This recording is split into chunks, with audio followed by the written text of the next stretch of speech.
There is a fundamental law of the universe that Silicon Valley, Wall Street, and perhaps even you have forgotten. It is a law more rigid than the Constitution and more unforgiving than the tax code. It is the second law of thermodynamics. You cannot create energy out of nothing. You cannot build a digital utopia on a physical foundation that is rotting, rusting, and collapsing. Right now, a silent catastrophe is brewing beneath the streets of America, hidden behind the manic headlines of the stock market and the euphoric promises of the artificial intelligence revolution. While the world is obsessed with large language models, generative video, and the seemingly infinite potential of ChatGPT to rewrite the human experience, a physical wall is rising up to meet us at 100 miles per hour. We are sleepwalking into the greatest energy crisis since the 1973 oil embargo. But this time, the crisis is not coming from a foreign adversary cutting off the supply. It is coming from our own voracious, impossible demand. We have built a digital vampire, artificial intelligence, that is sucking the lifeblood out of an electrical grid built in the 1950s. The narrative you are being sold by the tech giants, by Microsoft, Google, Amazon, and Nvidia, is one of limitless exponential growth. They tell you that AI will cure cancer, solve climate change, and double global GDP. And maybe in a vacuum it could. But we do not live in a vacuum. We live in a physical world constrained by physics, copper wires, and transformers. And the physics are screaming, stop. The US power grid is functionally bankrupt. It is out of capacity. The wires are melting. The transformers are exploding. And the demand from these new trillion-dollar data centers is projected to grow not by 10% or 20%, but by 160% in the next few years. We are trying to push the entire flow of Niagara Falls through a garden hose. And when the hose bursts, it won't just mean your Netflix buffers. It means the lights go out. It means the economy stops. It means the soft landing turns into a hard crash of darkness and stagflation. Most investors are blind to this. They are looking at the PE ratios of tech stocks. But one man is looking at the voltage meters. Warren Buffett, the Oracle of Omaha, has positioned himself for this exact moment with a precision that is terrifying to behold. While the retail herd chases the AI bubble at all-time highs, Buffett is pouring billions of dollars into the old world. He is buying oil. He is buying natural gas. He is buying pipelines. He is buying the utility companies that own the wires. He has doubled down on Occidental Petroleum, securing nearly 30% of the company. He holds a cash fortress of $382 billion, ready to buy the physical infrastructure of America when the digital bubble bursts due to a lack of power. He knows the secret that the tech bros are ignoring. You cannot have a digital economy without physical fuel. He knows that when the grid fails, the price of electricity becomes the most important number on Earth, more important than the stock price of Nvidia. He is betting on the blackout. And if you are not prepared, you are about to be left in the dark. To truly understand why this crash is inevitable and why it will be unlike anything we have seen in our lifetimes, we must strip away the marketing hype and look at the brutal reality of the vampire load. We need to perform a forensic audit of the energy consumption that powers your digital life. Let's start with a simple comparison to translate this abstract threat into concrete terms. Think of the internet you used for the last 15 years, the era of Google search, streaming Netflix, and scrolling Instagram, as a standard residential house. It consumes electricity, yes. It needs the lights on, the fridge running, maybe the AC in the summer. It is manageable. The grid was designed to handle this load. Now, introduce artificial intelligence. A single query to ChatGPT, asking it to write a poem or summarize a document, consumes 10 times more electricity than a standard Google search. 10 times. Now, consider generative AI that creates images or videos. Creating one single AI image consumes as much electricity as fully charging your smartphone. Now, multiply that by billions of users. Multiply that by thousands of corporations integrating AI into every piece of software. We are not building more residential houses. We are building massive energy-hungry skyscrapers in every neighborhood. But we are trying to power them with the same flimsy wires that powered the small houses. We have introduced a fleet of Ferraris to a highway system designed for bicycles. The vampire load of AI data centers is unlike anything the electrical grid has ever faced. A traditional data center uses about 5 kilowatts of power per rack of servers. An AI data center, running the specialized H100 chips from NVIDIA, uses 50 to 100 kilowatts per rack. It is a 20-fold increase in density. These facilities are not just buildings, they are blast furnaces. They generate so much heat that they require massive industrial cooling systems, which in turn consume even more electricity and millions of gallons of water. In Northern Virginia, Data Center Alley, which handles 70% of the world's internet traffic, the utility companies have already admitted defeat. They have told the data centers, "We cannot give you enough power. You have to wait until 2028 or 2029. So, what are the tech companies doing? They are running diesel generators. They are burning dirty fuel just to keep the clean AI running. But here is the translation of the mechanism that creates the crash: the intermittency trap.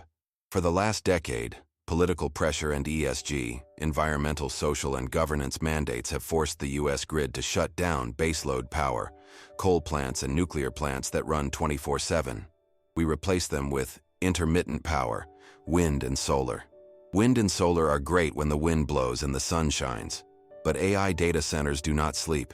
They run at 100% capacity, 24 hours a day, 365 days a year. They need baseload. We have retired the reliable power sources and replaced them with unreliable ones, exactly at the moment when demand is exploding vertically. We have burned the candle at both ends. We cut the supply of reliable electrons, and we 10x the demand for them. Buffett sees this equation. It is simple math. Supply is down. Demand is up. The result is a price explosion and a reliability collapse. He owns Berkshire Energy, one of the largest portfolios of power generation in America. He sees the real-time data. He knows the grid is trembling. He knows that the green transition is about to hit the physics wall. We need to move this from the theoretical world of gigawatts and voltage to the visceral reality of your living room. I want you to feel what the capacity wall feels like when it crashes into your daily life. This is not a dystopian novel. This is a highly probable scenario for the summer of 2026. I want you to close your eyes. Imagine it is a Tuesday evening in mid-July 2026. A heat dome has settled over the Midwest and the Northeast. Temperatures have been hovering above 95 degrees Fahrenheit, 35 degrees Celsius, for 5 days straight. The asphalt outside your house is radiating heat like an oven. You just got home from work. You are tired, sweaty, and stressed. All you want is to cool down. You walk to your smart thermostat to lower the temperature. You tap the screen. Nothing happens. You tap it again. A notification pops up in red letters. Eco mode enforced. Grid strain detected. Cooling disabled by utility provider per user agreement. You are confused. You feel a flash of anger. "I pay my bills," you shout at the empty room. You try to override it. You can't. The utility company has remotely seized control of your AC unit via the smart grid protocols you agreed to in the fine print years ago to save $5 a month. You check your phone to complain on X, formerly Twitter. The Wi-Fi icon is gone. Your phone says SOS or is stuck on 1 bar of 3G. Why? Because the local cell tower and the internet node in your neighborhood have lost power. But wait, your lights are flickering, but they aren't fully out. This is a brownout. The voltage has dropped because the grid is shedding load to prevent a total collapse. Why is this happening? Because 30 miles away, a massive hyperscale data center owned by a trillion-dollar tech giant is running a critical training run for GPT-6. That single building is consuming as much power as 50,000 homes. And because they have a premium industrial contract, they have priority access to the grid. They are drinking your milkshake. You are the load that got shed to keep the AI running. The artificial intelligence is literally stealing the physical comfort of your biological intelligence. You walk into the kitchen. The fridge light is dim. The compressor is making a struggling, grinding noise because the voltage is too low. Your food is warming up. The milk is spoiling. The meat is thawing. You decide to go to the grocery store to buy ice and maybe grab some dinner since you can't cook. You get in your car. If you have an electric vehicle, EV, you look at the dashboard. Charging paused due to grid request. You only have 12% battery. You can't leave. If you have a gas car, you drive to the store. The automatic doors are stuck half open. Inside, it's dark. The emergency lights cast eerie long shadows. The freezers are covered with plastic tarps. The digital payment terminals, Apple Pay, credit card readers, are offline. Cash only, the clerk shouts to a line of angry, sweating people. You don't have cash, you rely on your phone. You have thousands of dollars in your bank account, but you cannot buy a bag of ice. This is the reality of the AI blackout. It is not total darkness. It is a rolling rationing of civilization. It is the moment you realize that electricity is no longer a guaranteed utility like air. It is a luxury commodity sold to the highest bidder. And in 2026, the highest bidder is the algorithm, not the family. This is the simulation Buffett is preparing for. In this scenario, he owns the power plant that stays on. He owns the gas pipeline that feeds the generator. He gets paid. You get sweaty. The Silicon Valley CEOs and the Washington politicians will tell you this is a black swan event, something unpredictable, something new. They are lying. This is a recurring nightmare in economic history. We have seen this movie before, and we know exactly how the plot unfolds. We have to look back to 2001, the California energy crisis. The context was eerily similar. We were in the middle of a tech boom, the dot-com bubble. California was the center of the universe. To modernize the grid, the government deregulated the energy market. They thought the free market would create efficiency. Instead, it created chaos. Demand from tech companies soared. Supply was artificially constrained by market manipulation. Remember Enron? And a lack of new power plants. The result was rolling blackouts. Imagine Silicon Valley, the richest, most advanced place on Earth, going dark. Traffic lights stopped working, causing massive gridlock. People were trapped in elevators in high-rise office buildings for hours. Intel and Cisco had to shut down production lines, losing millions of dollars an hour.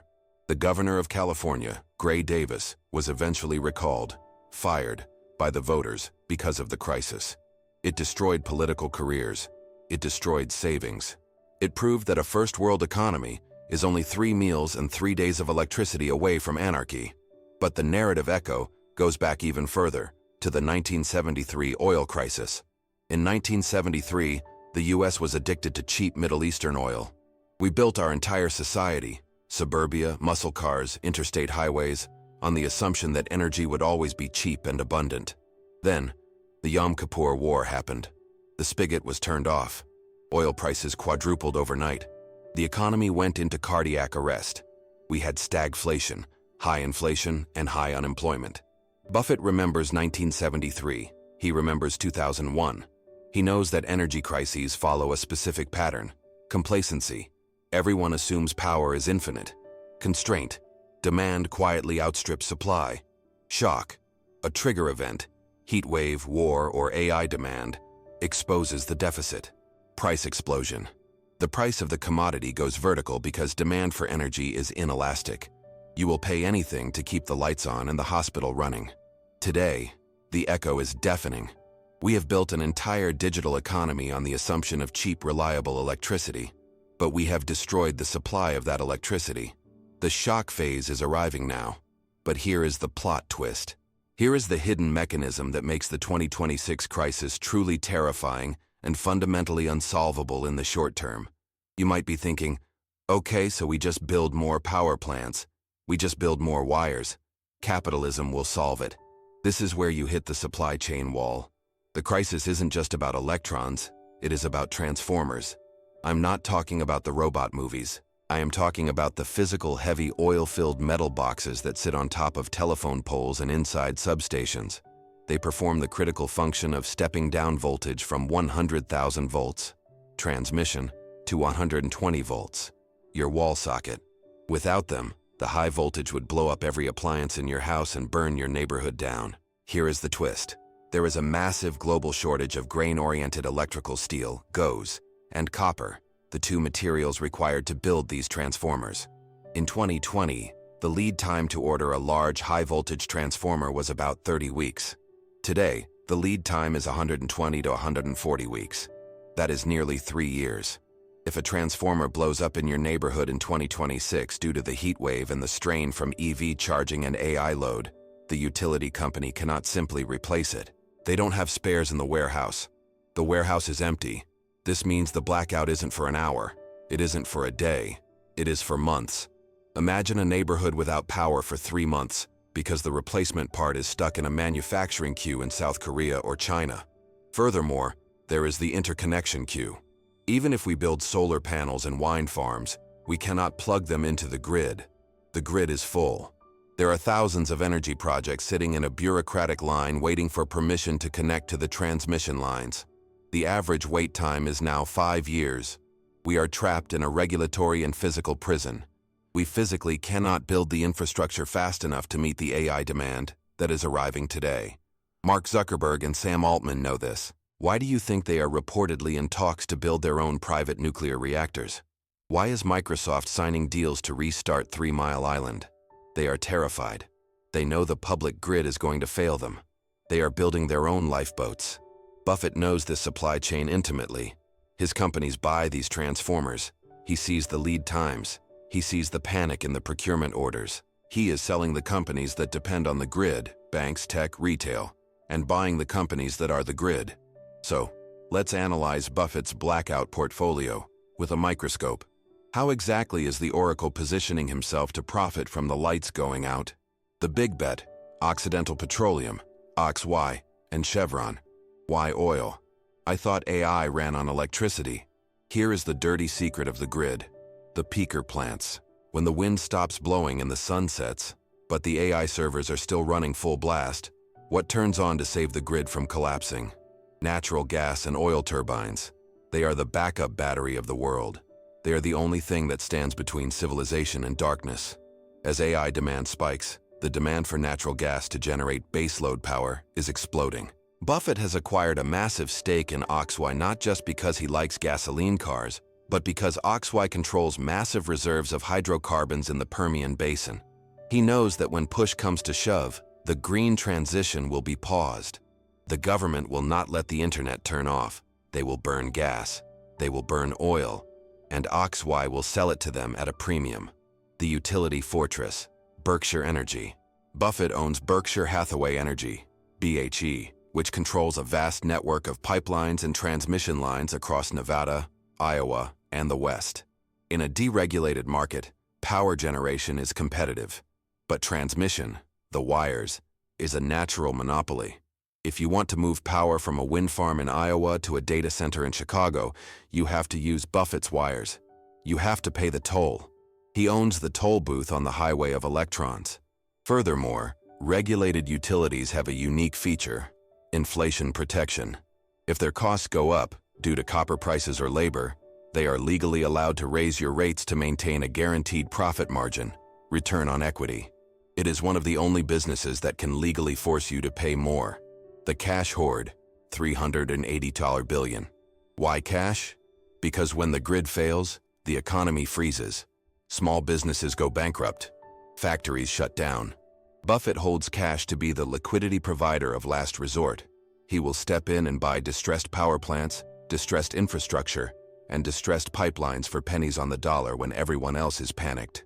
What he is selling. He is avoiding industries with high energy intensity, but no pricing power. He is staying away from manufacturing companies that will be forced to shut down factories during brownouts. He is reducing exposure to the AI bubble stocks that are priced for perfection, because he knows their growth will be choked by the physical lack of power. He knows that a data center without power is just an expensive warehouse full of silicon junk. The warning is clear. The grid is the weak link in the American economy. The collision between AI demand and physical reality is happening now. So how do you survive the energy crunch of 2026? How do you insulate your family and your wealth? Action 1. The energy hedge allocation. You need to radically rethink your portfolio. You are likely overweight in tech. You need to be overweight in energy, not green energy speculation, which is volatile and dependent on subsidies, but traditional energy and infrastructure. Look at ETFs like XLE, Energy Select Sector, or XLU, Utilities. Here is the logic. If electricity prices double in 2026, your home electric bill goes up. You lose money. But if you own XLU or XLE, those stocks will soar because their profits are exploding. The gains in your portfolio will offset the pain at your kitchen table. You are creating a personal hedge. Action 2. Physical resilience, the backup plan. If you own a home, you need to treat electricity as an unreliable resource. Consider installing a dual-fuel generator, propane gas. Solar panels are good, but without a battery backup, they turn off when the grid goes down. For safety reasons, you need a battery system, like a Tesla Powerwall or generic equivalent, or a generator. This is not doomsday prepping. This is common-sense infrastructure reliability. If you work from home, a power outage means you lose income. Secure your power supply. Action 3. Audit your digital dependency. How much of your life requires 24/7 internet to function? If the cloud goes down or throttles you because the data centers are overwhelmed, can you access your bank records? Can you access your insurance policy? Can you access your deeds? Download local copies of essential documents onto a hard drive. Keep physical cash at home. In a blackout, credit card machines do not work. Cash is king in the dark. Action 4. Invest in the pick and shovel of the grid. The world needs to rebuild the grid. It is a 20-year supercycle.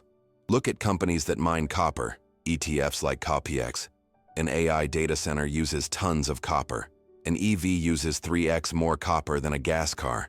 The world is running out of copper. Prices must rise. Look at companies that make the electrical components, the switches, the fuses, the transformers. Companies like Eaton, Hubbell, or Schneider Electric. These are the boring, unsexy industrial stocks that will make fortunes while the AI hype stocks crash. Action 5. The efficiency audit. The cheapest energy is the energy you don't use. Upgrade your insulation. Seal your windows. Get a smarter thermostat that allows you to control it, not the utility. Reducing your personal vampire load reduces the impact of the price spikes on your wallet. The final verdict on the AI energy crisis is a lesson in the limits of growth. We have convinced ourselves that we live in a digital world where rules don't apply. We think we can print money to solve debt and write code to solve physics. We are wrong.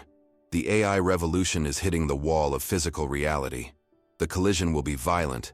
It will manifest as blackouts, soaring bills, and economic stagnation. The infinite growth story is about to meet the finite resources reality. Warren Buffett has already placed his bets. He is betting on the physical world. He is betting on the fuel that keeps the lights on. He is betting on the wires that carry the current. He is prepared for the dark. Are you? Do not wait until the screen goes black to realize you relied too much on a fragile system. Do not wait until you receive the grid strain notification to realize you have no backup. Position yourself now. Buy the energy. Secure your home. Verify your backups. Get liquid. Be like Buffett. Ignore the digital hype. Look at the physical constraints and ensure that when the rest of the world is left in the dark, you have the power to keep going. I am immensely grateful to you for staying until the end of this critical warning. This deep dive was designed to show you the gears behind the machine, the risks that the brochure leaves out. If you found this breakdown valuable, and if you want to be on the right side of the wealth transfer, make sure to like and subscribe so we can keep bringing you the truth. Stay vigilant, stay powered, and we will see you in the next video.